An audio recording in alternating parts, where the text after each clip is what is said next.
And he's joining us on the River Islands guest line. Brian Baldinger, presented by our proud partner, Golden State Lumber and Showroom, serving the Bay Area for 3 generations. Building better starts with Golden State. When you succeed, we succeed. Visit goldenstatelumber.com. I know, we were saying it last week. He was rocking it. I'm so jealous. Maybe Cyber Monday, I missed my chance getting it at NFL.com. I should have grabbed it. Baldy, you're wearing the NFL jacket. Let's just start right here. Yeah. Frank Gore, to me, is a Hall of Famer. I don't know if he'll get in on the first ballot.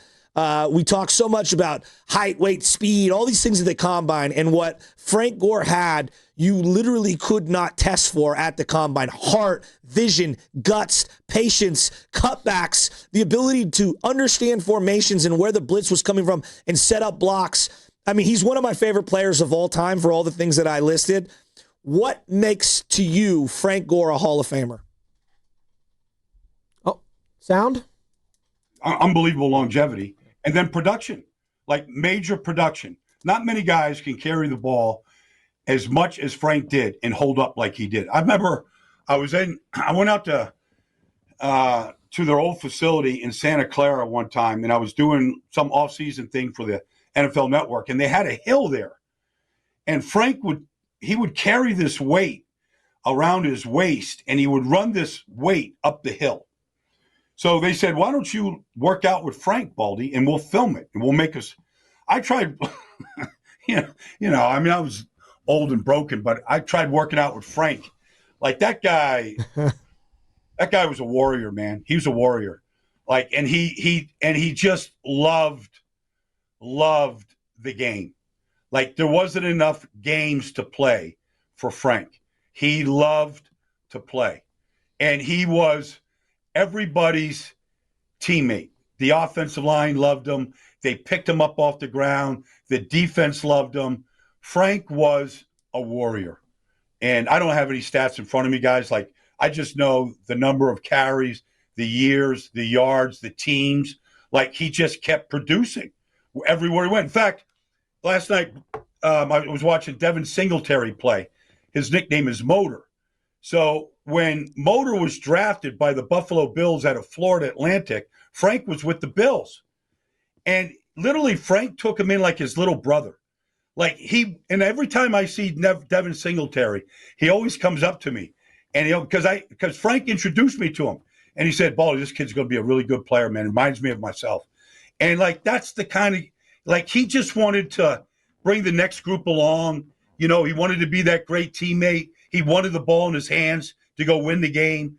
And then he was just hard to tackle, for all those years. God, I loved him, Baldy. I mean, he's just an all-time Niner. 2 shoulder injuries, 2 knee injuries, just a savant out there. Roger Craig, to me, he deserves recognition to be in there at some point. He is a piece in the evolutionary chain of the dual back running backs we see in the league right now, Saquon and CMC. I mean, you wouldn't have Marshall Faulk or LaDainian Tomlinson without having Roger Craig. Started at fullback, moved to running back, and just dynamic. Led the league in catches, 1,000, first ever in league history. Is Roger Craig a Hall of Famer to you? He had 8 great years in San Francisco. Like, that was the offense. Everybody was duplicating the West Coast offense, and he was a huge part of it. Brent Jones, obviously, the receivers, Joe, but that was the West Coast offense. And, you could literally say at the end of the year that Jerry was going to get 80 and John was going to get 60, and, Roger was going to get 60 and the tight end was you already knew the ratio. But he was just that good. And so, get 5 out, make you cover all 5. Like, that was the whole principles, And I really feel like you're right there, Joe, in that this thing set it wasn't enough just to run the ball the way OJ did or, the way Emmett did. It was now you got to be a complete back. You got to be a 3-down back. Now, we take Derrick Henry off the field on 3rd down and we put a 3rd down back on the field. Back then, the running back caught the ball. He was your receiver. He was a 3rd option in the triangle to the strong side, whatever. You have to look at what he helped to create. When you can't just look at 3,000-yard seasons. He didn't have enough rush yards. I don't think you can look at that. I think you do have to look at this was the template that literally went around the league. Everybody Andy Reid came to Philadelphia. He brought the West Coast offense with him. Here comes, Brian Westbrook is Roger Craig. Like everybody had that template, and that was the offense from, the time Bill got there in 1979 until at least 2000. That was the number one offense in football. Brian Baldinger here on the Morning Roast, our Odyssey NFL Insider, courtesy of River Island, Spadoni, and Shasky with you.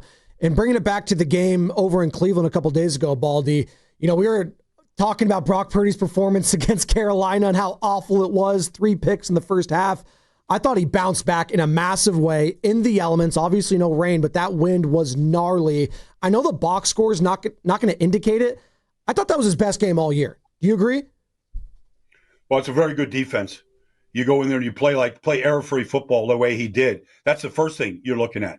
Lousy weather, bad field, great defense. That's all they got is defense. And then you go and you play error-free football like that. And it's not about stats. It's about, coming out of Cleveland with a win. That's a tough place to play. It's a tough conditions. You're in the Northeast. The weather's bad. That's what it looks like sometimes when you play a great defense in bad weather. It kind of looks like that. But when you don't turn it over and you take care of it, you make the throws on third downs, you make the throws that he made, that's pretty good. Baldy, I was at the game the week prior, and he felt very hesitant. He was hesitant to throw the ball. He looked tentative to run and scramble. He was late on some of his reads. This week, his legs, to me, were the big, big difference in this game. And I thought the way that Shanahan and him used his legs early on, play action, move the pocket, first 4 plays, and then throughout the game, I thought his legs were a huge attribute in this one. Is that the best he's moved all year? He had to. He had to move against that front. Myles was coming, but not just Myles. It's the way that they blitz, the way that they pressure. That's a very, very good defense that's given a lot of teams. They took Green Bay apart. They show up, they come to play. And so I thought it's one thing to be able to move, but it's another thing to move when you have to move, when you have to anticipate moving. And I thought, if you wait until you have, sometimes it's too late, but you don't want to go too early either and give up on something. So I just thought the timing with his drops and his movement was really good. Talking about that defense with San Francisco, a lot's been made, obviously. No Nick Bosa, no Fred Warner, but all of a sudden there's rumblings, potentially, if they make a playoff run, could Fred come back? I don't know. It seems kind of far-fetched, but we'll let that be that. What have you seen from Keion White, though, and Clelin Ferrell? This guy, Clelin Ferrell, obviously ended up being a bust with the Raiders, top 5 pick out of Clemson. The Niner fans knew him from a couple years ago in that Super Bowl run. 4 sacks. He had 2 on Tuesday. Keion White, I didn't know anything about this guy. I knew he was a bust in New England. How much of those guys, you're not going to replace Nick, obviously, Baldy, but offsetting that loss with those two and the production they're getting from him, where would this team be without those guys and this defense? Coaching matters. It matters, because Sarek is good. Clelin Ferrell was the 4th pick in the draft. You're not the 4th pick in the draft without talent. All right, now he's not a fast twitch guy. He just isn't. Neither is Keion White, but they're both big. They both have size. I know Keion White. Now, New England's doing just fine, but they're playing a completely different defense than under Vrabel and what they had before. So it just was an odd fit, and they really want undersized Harold Landry, Caleb Chason. They want the 245-pound edge rusher, and they just want to be big inside. That's not Keion White. Keion White he's 280 pounds. He plays over your tight end. So they've got size. And one thing about Keion, though, that kid came out of Georgia Tech. I knew his agent and the coach that recruited him. He plays the game hard. He plays it the right way. And for a lot of these kids, Cleveland has bounced around this league now, since he got cut by the Raiders. He's moved on. A lot of these guys are looking for a home. They want to play themselves into a home. They're taking advantage of the opportunity. You think about it, Keion White has never played on a winning team. Cleveland was a part of one here, but these guys they're playing on an 8-4 team with a chance to go to the playoffs. This all of a sudden, December looks a lot different than it has to these kids. Cleveland never had this feeling with the Raiders. all of a sudden you come in the locker room, it's today's Tuesday, it's probably a day off, whatever. Like, but everybody's coming in. They can't. They want to be there. They want to be around each other. Like it's like, let's go watch some film today. Let's go get ready. Like, it's a good feeling that these kids haven't had. And so now, like, you don't have to worry about motivating them. They've got a chance to stick and to be a part of something big. Baldy, what is the strength of this current defense right now, and what is the weakness? I feel like safety play has been a lot better the last couple of weeks. I don't know what to make of the D-line or the linebackers because of the opponents and whatnot. To your eyes, what's their strength currently, given what you've seen, and what is a potential weakness? I think they tackle well. I think they tackle well because they fly to the football, so they get a lot of hats to the ball. But I think they tackle well. They don't take the ball away with any sort of regularity, the way, say, Chicago does right now. So that's something that I think they can get better. Pressure does that when you hit quarterbacks and flush quarterbacks. And if you can punch the ball out, that's always good. Mustafa's probably the best at doing that. But I think they play pretty good assignment football. You don't see a lot of guys just turned loose. Like you could say, okay, Harold Fannin on the touchdown on that wheel against that coverage, they probably could have been a lot tighter there and tackled him, at the end zone and kept him out of the end zone. I think that would have bugged me a little bit that they didn't get him to the ground. But I would say for the most part, I think, the coverages have been pretty good and the tackling has been crisp. Given the personnel available, is Robert Saleh doing the best job on defense in the league? Well, Houston looks like they're just on a different level than everybody, the way they play. But they have unbelievable talent too.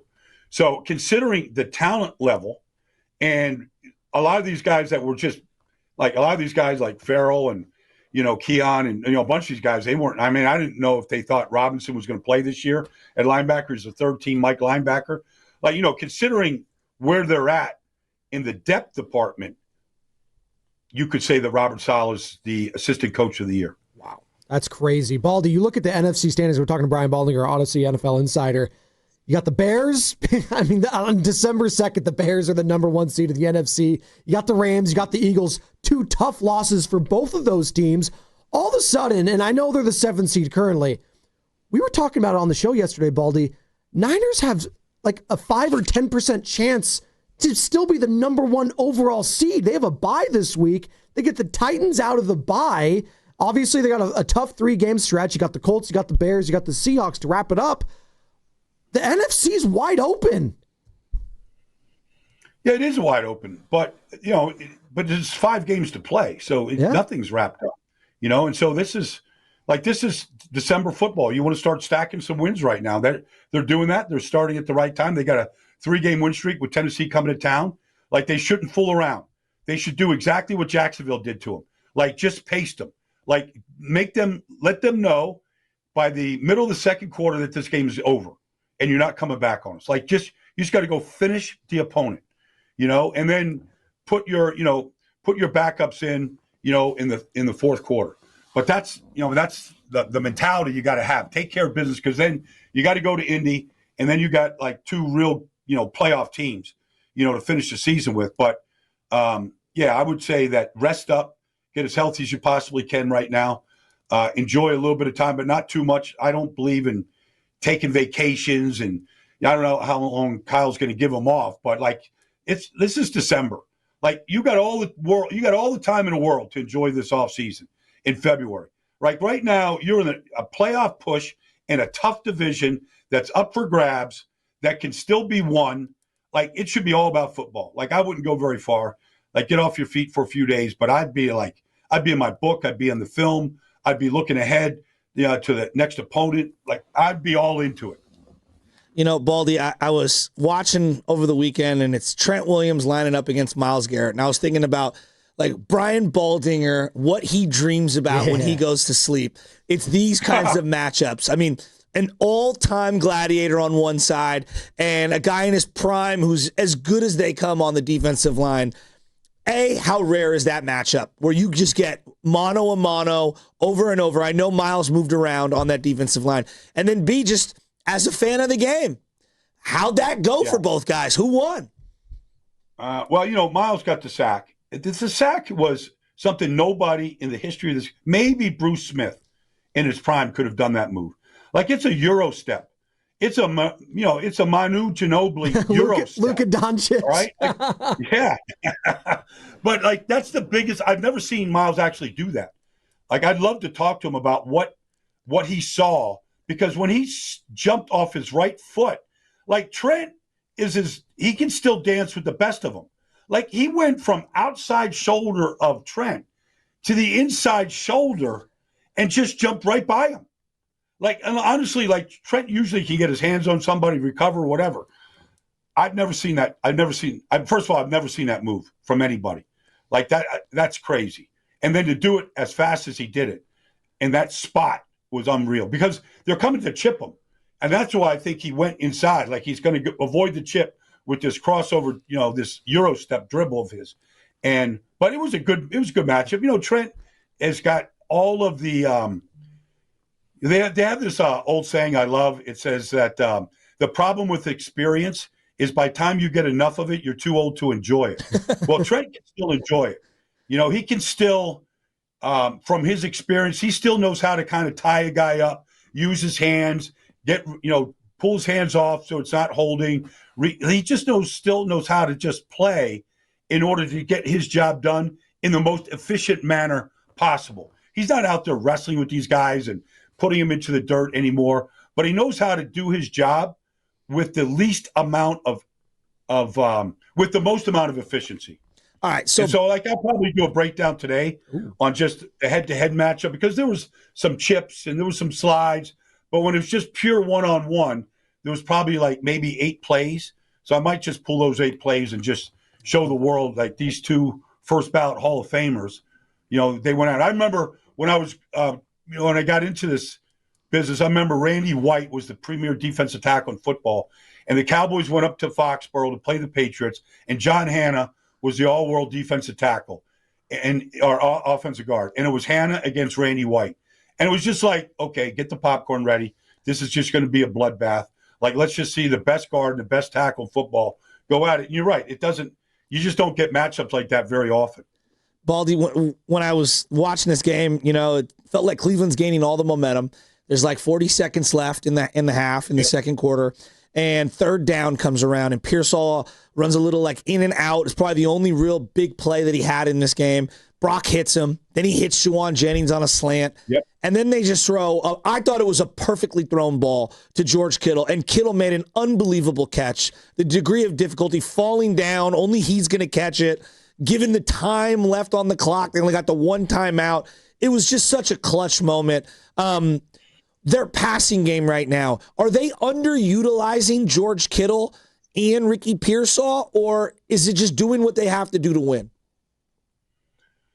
I would say it's more doing what they have to do to win. They could use Pearsall more, for sure.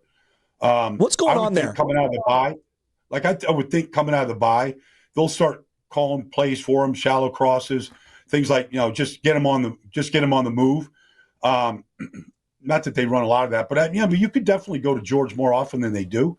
Like, he's just been so good at how he is able to, like, even on that catch, how he's able to just sort of trap it, against his body like that. He just has such a gift for it. But I would say this, like, that was an important part of the game right there. Like, but it goes, I see it around the league now. You can get the ball with 19 seconds in a half. Like, you've got to take advantage of every possession. Like, timeouts of possessions, like, you have to try. It used to be, honestly, maybe even just 5 years ago, 10 years ago, you get the ball with 29 seconds to go, just take a knee, go to the locker room. Like, in this league now, you got to fight for every single possession and try to maximize it. And I think it's an important point to make as you really, like, because the playoffs really begin, I think, take care of business against Tennessee at home. But that playoff start in Indianapolis, as far as I'm concerned. And you got to take advantage of every opportunity with the ball. Baldy, and a big part of this conversation, and obviously in their success recently, and this season, quite frankly, special teams. Like, this is the first time you can feel good about a special teams unit, frankly, under Kyle Shanahan, but for the 49ers, and maybe since Harbaugh, like 15 years ago, seriously, they're top 5 in average return yards as a unit. Like, how important has that been for this recent surge for them? Sky Moore looking like an actual weapon with the special teams. Sky with 2 eyes. Yeah, absolutely. Sky's the limit, baby.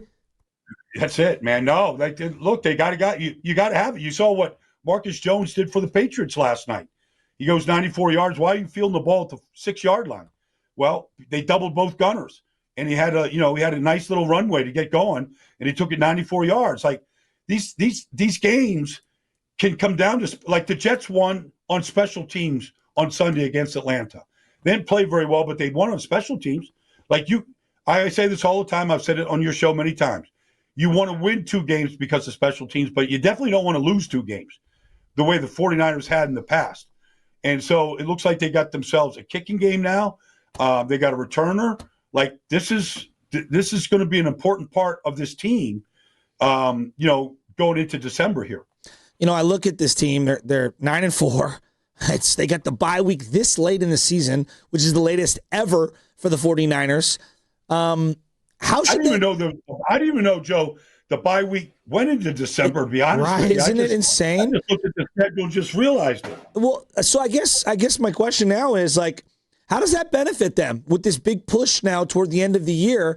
Getting Christian this time off, getting Brock some time off. The team's feeling on a high right now. You want to keep playing, but I think they desperately needed this bye. How do they attack these next 2 weeks, and how should they come out of this break? Well, I imagine that, they have so many, guys that have age on them, veterans like Trent and, Juice and Kittle. And, they got a lot of guys that have been around a long time. I don't think he's going to practice them. I think he's probably going to give them the week off, but he's also going to give them, like, some sort of a, this is not the time to go to Cabo, like those kind of things, like those messages. You go there in February, but I would think that, this seems like a pretty mature team. They don't seem like they have a bunch of knuckleheads there. Looks like guys really enjoy playing football. And so I think they're pretty well led. They're being well coached, at every level right now. You can see that. Kyle's doing a fantastic job. Keep this thing float, because you could look at the Rams and you could look at Seattle and go, they definitely have more talent. But you wouldn't really know it by the records right now. That's all that matters. And so you're going to see you're going to see a really good, Seattle team at home to finish the season. So you're going to see 2 really good teams, the last 2 weeks of the season. Like, you want to be playing your very, very best while you can. And I think a lot of that is getting Pearsall up to speed here and getting him. They're going to need him. Juwan's he's been unbelievable. But, like, I think that they need to get Pearsall going here. They need another real bona fide weapon to throw the ball to. Just the way you're seeing what Jackson Smith-Njigba is doing up in Seattle. Do you see Devontae's doing? You're going to need, your X to go out there and make those kind of plays. Well, having said that, and I apologize, is there any world where Ayuk comes back? I don't know. I don't know if the bridge is burnt. I don't know. Like, I don't understand the fallout and what he's thinking. Like, because is he? Can he play? Is he healthy? Like, I don't know any of it. None of us really know, So if you knew he was healthy and wanted to really contribute and get on the field, you'd find a way to get him on the field. Baldy, great stuff. We appreciate it. I know you're never there's no bye weeks for Baldy, so we'll do it again next week. We'll see where the 49ers are going to be at within the NFC standings, which, again, kind of wide open. This league is so insane. Where are you at, real quick, Baldy? Where are you at this week? I'm in Baltimore this week, Pittsburgh and Baltimore. Oh, wow. Hard hits there. It's going to be a war. Yeah. Like, somebody's going to get eliminated. You're going to need more than that coat. You're going to need more than that coat. You're going to need more than that coat to warm you up in that matchup. I know. I'm anticipating it, but I wouldn't want it any other way. Thanks, Baldy. We appreciate it, man. We'll do it again next week. Right, thanks, Baldy. There he goes. Brian freaking Baldinger, best in the business at